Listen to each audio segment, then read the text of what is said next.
खाना चाहते हैं घिया या खाना चाहते हैं शाही पनीर, मैं दोनों आइटम्स ले रहा हूँ। वो कहते हैं घर पे यही बनेगा, क्या आपको बर्दाश्त होगा?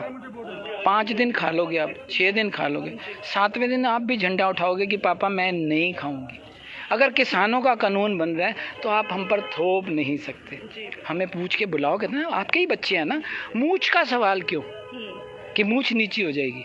नहीं होगी मोदी जी, नहीं होगी अमित शाह जी, मूछ आपकी नीची। आप अपना बच्चों का ध्यान रखो। कानून गलत बन जाते हैं, गलती तो हम भगवान की भी निकाल देते हैं, तो आप तो फिर उसके रचे हुए इंसान हो, आपसे भी गलती होगी तो क्या होगा? गलती मानो, इससे आप और ऊपर जाओगे हमारी नज़रों में भी और सारी विश्व की नज़रों में भी। मैं आपसे यही रिक्वेस्ट करूंगा, आपके माध्यम से ये रिक्वेस्ट करूंगा कि ये कानून वापस होने चाहिए, किसानों को उनका हक मिलना चाहिए। मैं फिर इस बात को एक्सटेंड इसलिए कर रहा हूँ, आप कहोगे कि सरदार जी ने बोलना शुरू किया तो बोलते ही जाने, क्योंकि यहाँ दर्द है। हम फैक्ट्री ओनर्स हैं, छोटी छोटी फैक्ट्रियाँ चलाते हैं, हम सारे जितने हैं 100-100 मीटर की हमारी फैक्ट्रियाँ। कोई भी चीज़ हम अपनी फैक्ट्री में बनाते हैं, उसका रॉ मटेरियल, उस पर इलेक्ट्रिसिटी कितनी लगी, पैकिंग चार्जेस क्या लगे, मेरे वर्कर की सैलरी क्या हुई, वो हम लगा देते हैं कॉस्ट प्राइस। उसके बाद आते हैं हम उसकी सेलिंग प्राइस पे। वो सेलिंग प्राइस हर फैक्ट्री ओनर, मैं अपनी फैक्ट्री में खुद तय करता हूँ कि मेरा प्रोडक्ट कितने का बिकेगा।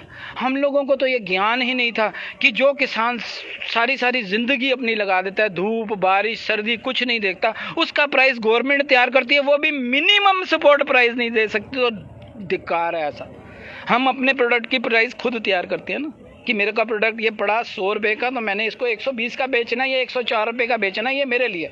ये तो बेचारे अपना हक मांग रहे हैं कि हमें मिनिमम तो दो, मैक्सिमम की तो बात की बात है, मिनिमम तो मिलना चाहिए। दिल पसीज जाता है, रोए खड़े हो जाते हैं जब हमें पहले नहीं पता था। हमें इस मूवमेंट में आगे पता लगा कि किसान जितनी मेहनत करता है उसकी कीमत भी गवर्नमेंट तय करती है और वो भी नहीं देती है। बहुत बहुत बहुत बहुत मतलब एक बहुत शर्म की बात है हमारे पूरे भारतवर्ष के लिए। अगर ये मूवमेंट आज सिर्फ भारत तक सीमित होता तो कमला हैरिस ना बोलती। अगर ये मूवमेंट सिर्फ भारत में सीमित होता, कनाडा को आप कह देते हो मिनी पंजाब है, पर कनाडा में रोज़ आज वो अपने भाइयों के साथ खड़े। अगर ये मूवमेंट सिर्फ इंडिया का होता तो 36 एमपीज़ गोरे जिन्होंने हम पर राज किया, यूके के 36 एमपीज़ ने मेमोरेंडम साइन करके अपने एक्सटर्नल अफेयर्स मिनिस्टर को दिया, हमें नहीं सौंपा। उन्होंने कहा हमारा प्राइम मिनिस्टर आपके प्राइम मिनिस्टर को सौंपेगा। इससे शर्म की बात कुछ नहीं है। यूएनओ आपको कहता है कि आप जो पीसफुल प्रोटेस्ट है उस पर आप गर्व। यूएनओ क्या है? That is United Nation Organisation, United Nations world की ऑर्गेनाइजेशन है जो आपको मुंह पर तमाचा मारी। अगर अभी आप गाल लाल नहीं होता तो आप बेशर्म हो, सॉरी टू से। अगर आपको अभी भी शर्म नहीं आती कि आप हिंदुस्तान का नाम कितना डुबो रहे हो, तो फिर आपके अंदर किसी तरह की, अगर हम माने तो आप सिर्फ और सिर्फ अपनी मूंछ को देख रहे हो, हिंदुस्तान की मूंछ को नहीं देख रहे हो। मानवता का सही चैप्टर अगर हमें पढ़ना है और दोबारा से पढ़ना है तो हमें यहीं आकर दोबारा से पढ़ना होगा, वो है किसान आंदोलन के बीच में आके। मैं रेखा जी, यहाँ रेखा जी ने कहा मानवता का, हमारी सिख धर्म का जो हमारा गुरु है दैट इज़ गुरु ग्रंथ।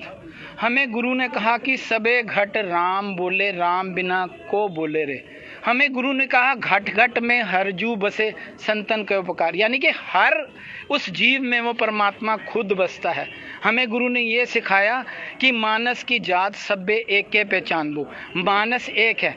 अगर किसान के हमारे घर में गेहूं आता है, हमारे घर में बिस्किट आते हैं, हमारे घर में फ्रूट आता है, तो हमें पता है कि वो मुसलमान ने बोया। आज हम हिंदू मुसलमान की बात करते हैं, हमारे घर में जो गेहूं आया क्या हमें पता है वो सिख ने बोया? हम उसको गेहूं मान के चलते हैं और उसको खाते हैं कि हमारी पेट की अग्नि बुझाएगा वो परमात्मा। वो परमात्मा कौन है? वो परमात्मा ये किसान है। हमारे गुरु नानक देव जी की हम सिख हैं। मैं आपके माध्यम से कहना चाहता हूँ, आज आप सामने खड़े हो कि सिंधी हमारे भाई गुरु नानक देव जी को बहुत मानते हैं। अगर सिंधी गुरु नानक देव जी को बहुत मानते हैं, सिंधियों का प्यार गुरु नानक से है, तो गुरु नानक की कीर्ति क्या है? गुरु नानक बिजनेस क्या करता है? गुरु नानक काम क्या करता है? गुरु नानक किसान है। जब वो 12 साल करतारपुर में हल जोतता है तो वो किसान है।